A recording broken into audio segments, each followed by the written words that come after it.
दर्शकों नमो बुद्धाय, जय भीम। मैं हूं सदाशिव गजसे और आप देख रहे हैं लॉर्ड बुद्धा टीवी।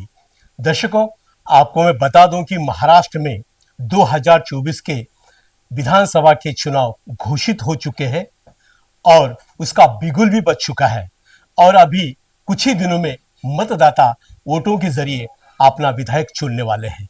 तो आज हम आए हैं यवतमाल जिला के उमरखेड़ विधानसभा क्षेत्र में, जो एससी कैटेगरी के लिए आरक्षित है। और इस विधानसभा क्षेत्र में महाविकास आघाड़ी के हमारे उम्मीदवार हैं आदरणीय साहेबराव कांबळे साहब। जी हाँ, साहेबराव कांबळे साहब एक ऐसे व्यक्ति है, पूरी तरह से बुद्ध फुले शाहू आंबेडकरी विचारों से प्रभावित है। समाज का कुछ देना है, इस भावनाओं से वो समाज में काम करते हैं। सामाजिक, धार्मिक, शैक्षणिक और राजनीतिक इस तौर पर वो काम करते हैं और जहां पर भी उनकी आवश्यकता होती है वहां पर वो पहुंचते हैं। तो ऐसे महाविकास आघाड़ी के प्रत्याशी यानी उम्मीदवार उनसे मिलते हैं और जानते हैं उनके जीवन और कार्य के बारे में। सर जी, जय भीम सर। जय भीम सर, सबसे पहले लॉर्ड बुद्धा टीवी पर मैं आपका तहे दिल से स्वागत करता हूं और आपके कार्य की सराहना करता हूं, जो आप सामाजिक धार्मिक क्षेत्र में समाज के लिए काम करते हैं। तो सबसे पहले आपका संक्षिप्त में परिचय दें सर। मैं साहेबराव दत्तराव कांबळे हूँ। मैं एक्स गवर्नमेंट ऑफिसर हूँ। अब यहाँ मैं राजनीति करने नहीं आया, मैं एक समाज परिवर्तन करने के लिए आया। देश की नीतियाँ सोनिया गांधी, राहुल गांधी, प्रियंका गांधी और भारतीय राष्ट्रीय कांग्रेस के अध्यक्ष माननीय खड़गे साहब ने मेरे ऊपर भरोसा रख के जी, मुझे उम्मीदवारी दे दी। राजनीति में कदम कब रखा था आपने? 3 साल पहले राजनीति में मैंने कदम रखा है और जी। कांग्रेस पार्टी ज्वाइन किया है। अच्छा सर। जी सर, आप लोगों में घूमते हैं, यानी अभी आपका जो उमरखेड़ विधानसभा क्षेत्र है, यहाँ के लोगों का प्रतिशत कैसा है आपके लिए? प्रतिशत बहुत अच्छा है, क्योंकि ये विधानसभा क्षेत्र में जब जब ये पहले उम्मीदवार चुन के आए थे जी। तब उन्होंने कुछ काम नहीं किया है। अच्छा। इसलिए लोगों के प्रति जो प्यार देना चाहिए, लोगों के प्रति जो विकास करना चाहिए, वो पहले आमदार ने नहीं किया, एमएलए ने नहीं किया है। जी जी। इसलिए लोगों को लग रहा है कि नया बंदा है, वो काम करने वाला है। अच्छा। हम काम करते करते जब ग्रामीण भाग में गए हैं या शहरी भाग में गए हैं तो लोगों को लगा है कि ये बंदा काम करने वाला है। हमने लोगों का आरोग्य के बारे में सोचा है, हमने शिक्षा के बारे में सोचा है, हमने शुद्ध पानी के बारे में सोचा है, हमने इंफ्रास्ट्रक्चर के बारे में सोचा है जी। और लोगों को दे दिया है दाखला कि है हम कर सकते हैं बोल के। और हमने बहुत इंफ्रास्ट्रक्चर में काम करने के लिए बहुत प्रयत्न किया है और कर भी दिया है। जी जी, काबिल साहब, उमरखेड़ विधानसभा क्षेत्र है, तो इसके अंदर कितने गांवों का समावेश है? 219 गांव है जी। तो बहुत बड़ा क्षेत्र है। बोले तो 70 किलोमीटर का जो रेंज है उसकी बीच में से, जी। तो बहुत बड़ा लंबा क्षेत्र है। और क्षेत्र में बहुत घनदाट जंगल भी है। अच्छा। और जो हमारी पेन गंगा है ये क्षेत्र के बाहर से जाती है, जी जी। जुड़ के जाती है, तो क्षेत्र बहुत बड़ा है। जी जी जी। सर, धार्मिक क्षेत्र में भी आपका बहुत सारा काम है। आप नौकरी करते थे तब भी आप समाज से जुड़े थे और धार्मिक क्षेत्र से भी जुड़े थे। तो बुद्ध विहार होते हैं, तो बुद्ध विहार के निर्माण में आपका किस तरह का योगदान रहा है सर? समाज सेवा करना है तो धर्म के नाम पे नहीं करना चाहिए। समाज अच्छा। सेवा एक समाज सेवा होती है, जी जी। कोई भी धर्म हो। मगर मैं बुद्ध धर्म की ओर क्यों बढ़ा हूँ, मैं जी वो कम्युनिटी से बिलोंग करता हूँ वैसा नहीं है। बुद्ध धर्म और बुद्धिस्ट जो विचार है गौतम बुद्ध के, ऑल इंडिया चलता है, ऑल वर्ल्ड चलता जी है, जी। जी उसके ऊपर दुनिया चलती है। जब मैं ये जाता हूँ कहीं बिहार में तो लोगों को शांति का संदेश देने वाला गौतम बुद्ध का विचार जाता है। जी। जी शिवाजी छत्रपति शिवाजी महाराज का वहाँ विचार जाता है, शाहू फुले अम्बेडकर का वहाँ विचार जाता है। और मैं सब लोगों को बोलता हूँ कि ये जो सब लोग हैं, अच्छा। शाहू फुले अम्बेडकर विचार जाना, सबके साथ जाना है, शिक्षा मिलना चाहिए और आगे चलना चाहिए। जी जी। बहुजन समाज है, यानी बुद्ध धर्म को छोड़ के भी एक बहुजन समाज है, जी, उनके उत्थान के लिए आपने किस तरह से काम किया है? बहुजन समाज के लिए, उत्थान के लिए बहुत काम किया है। जी। जब हेल्थ का काम करना चाहते थे हम, तो जब किसी को स्किन कैम्प या आई कैम्प हमने लिया है। हेल्थ के अच्छा। बारे में हमने मागास वर्ग के लोगों को, बहुजनों को, लोगों को के लिए काम किया है। जी जी। बहुत बढ़िया सा काम किया है हमने। दूसरी बात यह है कि गौर गरीब बच्चे हैं, उसके हाथ को काम नहीं है, गवर्नमेंट ने सब नौकरी खाल डाली है। उसके हाथ के काम देने के लिए हमने बहुत सारी 33 कंपनी, हमारे दोस्त है राजेश देशमुख, जी। उनके सहारे से हमने 33 कंपनी लाई थी। अरे वाह। वो कंपनी लाया और 5,000 लोग, बच्चों ने इंटरव्यू दिया, बच्चों बच्चों ने। जी जी। उसके बाद हम 1200 बोले तो 1247 लोगों ने, बच्चों को नौकरी भी मिल गई है, वो ज्वाइन भी हो गए। बहुत सारा काम किया है गौर गरीब लोगों के लिए हमने। जी जी जी। कामले साहब, कांग्रेस कहती है कि संविधान हम बचाएंगे, बीजेपी कहती है हम संविधान बचाएंगे, और आंबेडकरवादी समाज कहता है कि हम संविधान को बचाएंगे। वाकई में संविधान खतरे में है क्या? क्या लगता है आपको? बीजेपी ने संविधान खतरे में डालने का ऐलान किया था, जी। क्योंकि उनके जो एमपी है, मेंबर ऑफ पार्लियामेंट, हाँ जी। उन्होंने हर जगह पे बोला था कि संविधान हम चेंज करना चाहते हैं। संविधान चेंज हो गया तो लोकशाही खत्म होती थी, जी इंडिया का ढांचा खत्म होता था। जो इंडिया का ढांचा है वो संविधान के ऊपर खड़ा है। जी। जी वो ढांचा बीजेपी खत्म करना चाहती थी, मगर उनको हमने रोका है। टू थर्ड मेजोरिटी उनको नहीं दिया है, नहीं तो टू थर्ड मेजोरिटी लाते थे तो संविधान में तरतूद है, टू थर्ड मेजोरिटी से वो कौन सा भी अपना कलम चेंज कर सकते थे। जी। तो वैसा नहीं हुआ। तो कांग्रेस ने बचाया है संविधान, बदलना चाहते थे तो वो अच्छा। संविधान कांग्रेस ने बचाया है। जी कामले साहब, कांग्रेस ने 70 साल राज किया है, बराबर है। जी। लेकिन बीजेपी कहती है कि कांग्रेस ने 70 साल में जो नहीं किया वो हमने 10 साल में किया है। इस बारे में क्या कहेंगे आप? उनका बात ये सही है।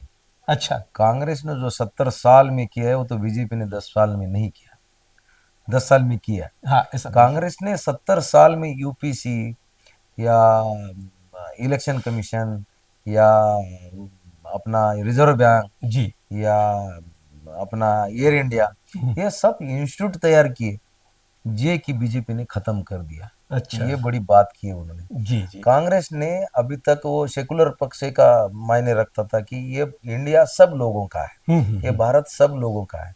बीजेपी ने दो ढांचे पे लगाया है, अच्छा। हिंदू मुस्लिम, हिंदू दलित।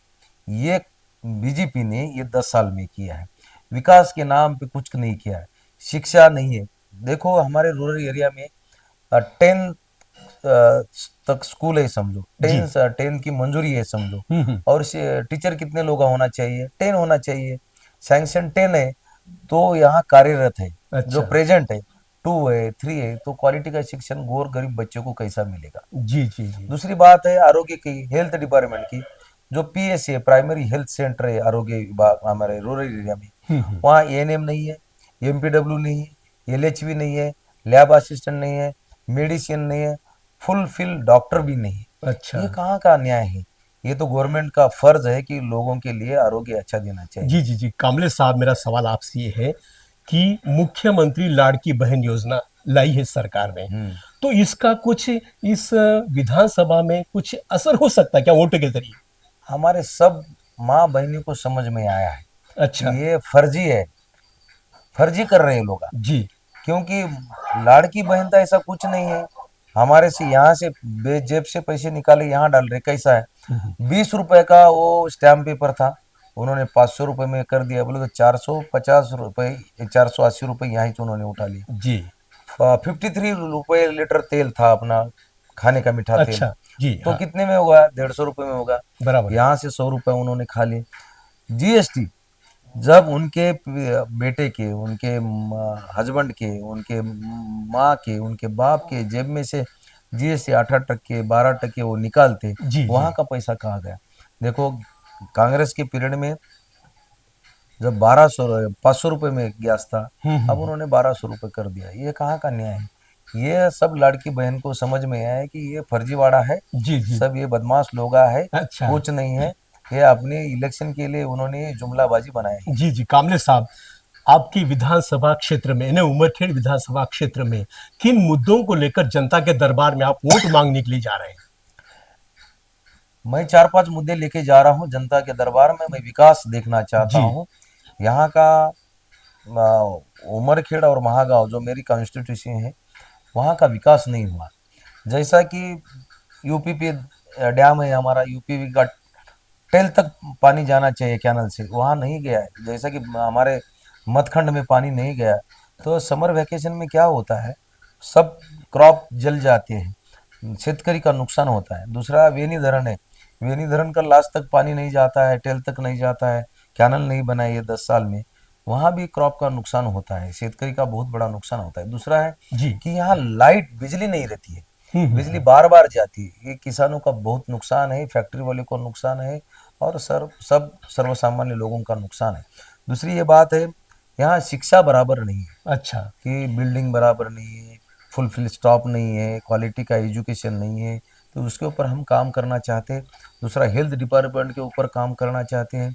तीसरा हम जो एमएसपी है वो लागू करके हम जी। शेतकरी को जो कि फसल है हम्म। उसके ऊपर हम ज़्यादा से ज़्यादा भाव देना चाहते हैं, उसके ऊपर हम काम करना चाहते हैं। तीसरी बात, बहुत बड़ी बात है कि इंफ्रास्ट्रक्चर की, अच्छा। या इंफ्रास्ट्रक्चर का कुछ भी नहीं है। जैसे कि जितने रोड हो गए वो क्वालिटी और क्वांटिटी की नहीं हुई, तो बहुत बड़ा नुकसान है। कुछ रास्ता नहीं, कुछ ब्रिज नहीं है, अच्छा। क्वालिटी नहीं, क्वांटिटी नहीं, तो इसके ऊपर हम इसके ऊपर जा रहे हैं। सबसे बड़ी बात है हाँ कि हाँ। हमारे नौजवान लोग आए, बच्चे लोग आए, कॉलेज के बाहर आ गए, कोई एमए, एमफिल है, एमफिल है, कोई पीएचडी है, कोई आईटीआई है, कोई पदवीधर है, कोई पोस्ट ग्रेजुएट जी। है। ये लोगों के हाथ को काम नहीं, अच्छा। बच्चे को हाथ को काम देना चाहते हैं। सर, आप विधायक बनने के बाद में आपके क्या प्लान होंगे आगे चलकर? डेवलपमेंट के पूरे प्लान होंगे। मेरे मेरे टेबल पे अभी रोड मैप तैयार कर दिया है मैंने। जी।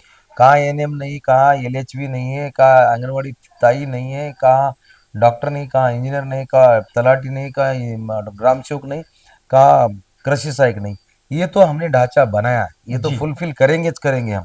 दूसरी बात है इंफ्रास्ट्रक्चर की, जहाँ रास्ते नहीं वहाँ रास्ते बनाएंगे। वो पूरा रोड मैप मेरे टेबल पे अभी है, जी। वो मुझे पूरा करने का है। जी। जी। महिला सक्षमीकरण के बारे में आपके क्या प्लान है? देखो, ये सरकार ने 10 साल में तो कुछ नहीं किया है महिला सक्षमीकरण के बारे में। सेल्फ हेल्प ग्रुप है, एसएचजी ग्रुप है अपना, जी। जी। एसएचजी ग्रुप में कुछ न काम नहीं है किया है, क्योंकि सबके उन्होंने पैसा दिया पूरी पहले 5,000 10,000 दिया, और वो हमारे सब महिला बचत गटों का सिविल खराब कर दिया। अब किसी को लोन नहीं मिलेगा। जी। जी। जी। हमने वो सिविल के बारे में सोचेंगे, आरबीआई के साथ बैठेंगे, और ये पूरा ढांचा चेंज करने के लिए गवर्नमेंट को बोलेंगे, और महिला को सक्षमीकरण करने के लिए उनको ताकत दे देंगे। तो जी। जी। जैसे कि उनको लोन देने के, छोटे छोटे उद्योग निर्माण करने के लिए हम सोचेंगे। बढ़ती महंगाई है, इसको कैसा रोक लगाएंगे आप? बढ़ती महंगाई की, ये शासन का तो उद्देश्य था को महंगाई बढ़ना चाहिए बोल के उन्होंने रोक नहीं लगाई, मगर हम रोक लगाएंगे। और हम शेतकरी को, बोलो किसानों को हम न्याय देना चाहते हैं, गोर गरीब को न्याय देना चाहते हैं, और जो महंगाई बढ़ गई उसको हम कम करना चाहते हैं। आप देख रहे हैं लॉर्ड बुद्धा टीवी।